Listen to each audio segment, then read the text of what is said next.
Doing your asynchronous art assignment. Every student will have their own copy of this slides presentation, and for our positive and negative space practice, to complete this learning activity, you're going to click through the presentation and interact with the slides to answer the matching questions about positive and negative space. There'll be a blue circle on each slide. You have to click the blue circle first and then drag and drop it over the image that answers the question.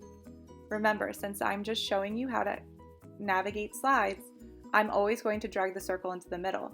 You, though, are going to leave your blue circle around the image that answers the question above. There are 4 slides total that you will have to answer the questions. Some of them are asking you to identify a certain color positive space, and other slides are asking you to identify a certain color negative space within the 2 artwork images shown on the slides.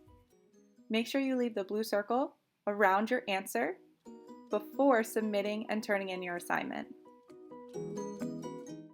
Good luck!